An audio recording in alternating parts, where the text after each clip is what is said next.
Welcome back. You're watching The Game Changers on our television. As a woman in business, what advice can you give to all the blooming entrepreneurs in Sri Lanka? I think main thing is, I get asked a lot about being a woman in business and being, what it's like and all this, and for not 1 minute, not 1 second did I ever think of myself as a woman in business or a woman doing this, or like whatever I do each day. I just do what I do as a person, as a human, and for me, I think that has been probably the greatest benefit, because I think when you're constantly, this thing is put into your head about you're a woman, like you can't do this, you can't do that. I mean, obviously, naturally, it restricts you, and it makes you think, 2-3 times about things. I just do what I like to do. I think just be yourself and know what you want to do, and just do it, And I think whatever people may say, like don't do this and don't do that, and in your heart what you want to do, and my advice is, like, don't start things very large, so that you can test things out, and even if it doesn't work, and it doesn't matter if it doesn't work, and then you haven't lost much. So I know I have learned the hard way by trying to do things on a bigger scale, and later on, not at the beginning, and it's always a struggle. So I think if you start small and just believe that you can do it. Like Udell began in a car boot. Yeah. So, and just believe you can do it, and just do what you love to do, and I think you will succeed. Okay. We all know the story behind Udell, where we read a lot all around the web. It says that it started in a car boot, very small. Otara goes selling clothing. So what were your thoughts at that point, like to make it a big business like today? As you said, start small and it gradually grew, but at any point did you think that you'll have to be out of the business and to look at it in a different angle? Yeah, I mean, you just start small. I had no experience, of course, in business or marketing or HR or finance, which is probably the more difficult one to get around. So I had to learn everything along the way, and as much as it's interesting, it's also not easy. But it also makes you do things your way and not a way that others, how you're taught to do it. I think when you're taught to do everything in a certain way, you become like the many thousands and millions who are taught the same thing, obviously. And so I mean, that was the advantage. And it was a whole learning experience, and I think that has been, the greatest excitement. And of course, with ups and downs, with a lot of money lost, a lot of money earned, and a lot of lives changed. I think that's the greatest. That's the greatest thing about running a business, is that you can influence and change so many lives for the better. I think that was the journey and the experience. What was your vision and the challenges you faced while achieving your vision? My vision was to give people an experience that made them feel special, that made it convenient, that and even if it was really not about selling an item or about making the profit or making the money, it was really just making people happy, and which I like to do today. I mean, today as well. And so even if it was just coming and just enjoying the experience, that's what it really was all about, was to create an atmosphere and an experience that was so different and that was so special and that made people feel special. And so that was really all I wanted to do. Challenges are many.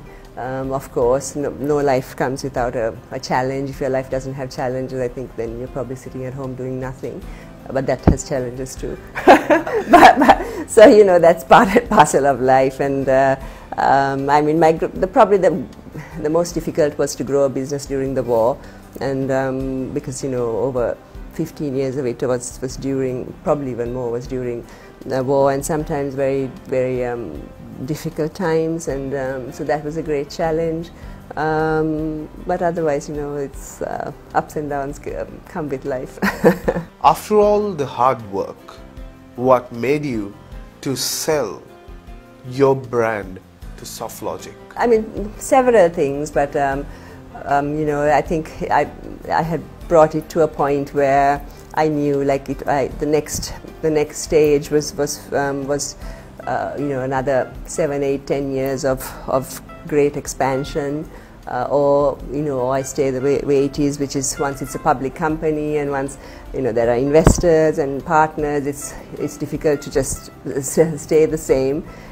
So the decision I had to make was, do I really want to do that, or do I want to really to continue with what I really want to do in life, which is to help the animals and improve lives and help the environment.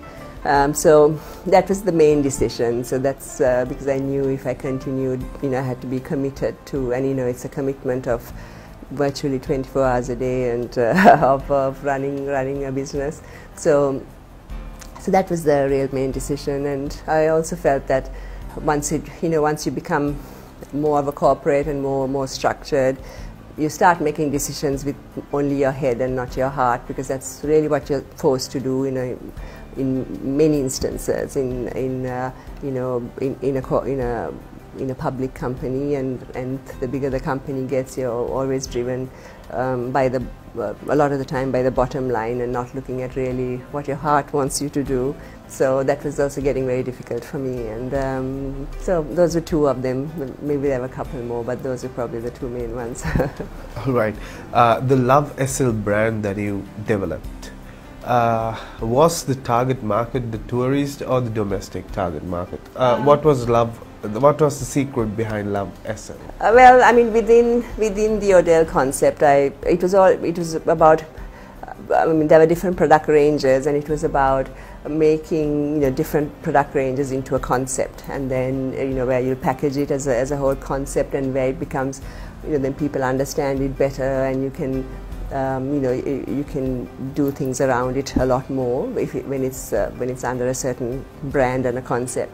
So we always had sort of souvenir products, and so I wanted to make it into a concept which was for both the tourists and local, because I never believed in just targeting only tourists, because I live in Sri Lanka. Obviously I have to, the first option is always to cater to the people of your country and where you live and who you are a part of. And so it was really, everything was always to Sri Lanka first, and everything that happened after that is obviously an added benefit, but of course, yeah, it targets both. What do you think the country needs right now in terms of tourism, in terms of promoting tourism?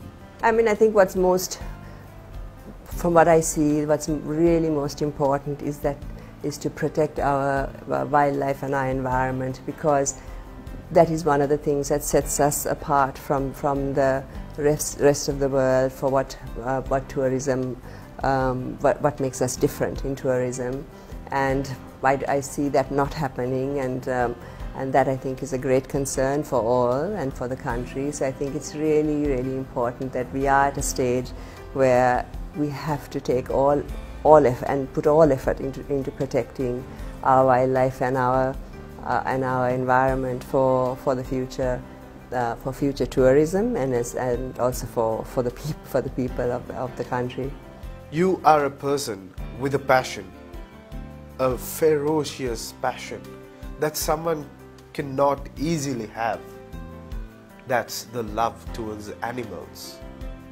A bit about that.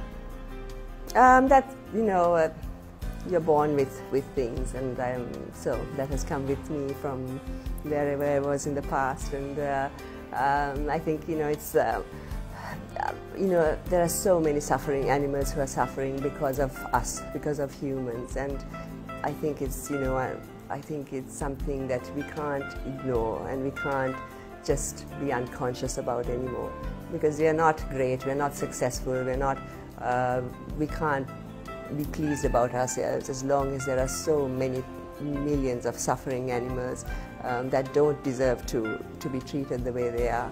and we're not completely human until we realize that there are animals that suffer because of us, and until we realize that it is our role in life to live together in harmony, and so that's what I want to try and do in my life, is to give happiness to as many as possible. And it's not just the animals. I feel people also learn a great deal and are better humans and are better in life when you understand that our life is about having a greater consciousness to live with and care for and love all lives. So a bit about the brand Embark and how does it function? So Embark was started obviously for the, as you know, for the street dogs to try and give them a better life, because they are Sri Lankan, they are born here, they are part of our culture and our country, but because we are being taught that they are not good or they should not be here, and that happens the more so-called developed and the more so-called educated that we are getting, that we are taught that, because really otherwise in the villages and everybody lives together and they're all part of your day-to-day life. But the more modernized that we are getting, that is just the influence of what we are told that we need to be and who we need to be, and we need to love a pedigree and not our own Sri Lankan dog. So those are things that we all need to be conscious of and realize that it's just all a teaching that makes us different humans that end up not letting us care for all lives, and all of them deserve a better life, and that's what I wanted to do, to give them a better life and the place in society that they truly deserve, and the place in our country that they really deserve, and what we should be proud of living in a country that has all these different forms of lives. Game changers are unique in every action. That's Game Changers all about. Stay tuned, we'll be back with another exciting segment with Otara Gunewardene.